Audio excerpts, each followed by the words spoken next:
সারা বাংলাদেশে শিক্ষার্থী ভাই ও বোনেরা যেভাবে পরিষ্কার পরিচ্ছন্ন এবং ট্রাফিকের কাজগুলো করছে, এতে করে আমাদের যে সরকারি বাহিনীগুলো আছে যারা ক্লিন এবং রাস্তায় ট্রাফিকের কাজ করে, এরা যদি এভাবে ঠিক পরিচালনা করে তাহলে কিন্তু আমাদের যে যানজট সিস্টেমটা, এই সিস্টেম এবং দেশ ক্লিন করার জন্য অনেক সুবিধা হবে। এবং এর থেকে শিক্ষা নেওয়া উচিত যে আমাদের ছাত্রছাত্রী ভাইদের কাছ থেকে, যে রাস্তার পরে যদি আমরা সবাইকে সমানভাবে দেখি, ছোট গাড়ি এবং বড় গাড়ি এদেরকে যদি সমানভাবে দেখি তাহলে আমাদের দেশটা অনেক এগিয়ে যাবে।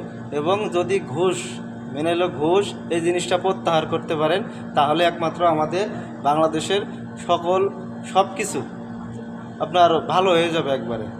যদি এই ঘুষ সিস্টেমটা এবং সিন্ডিকেট এই দুইটা জিনিস যদি আপনি ভাঙতে পারেন, বাংলাদেশ উন্নত হইতে বেশি সময় লাগবে না।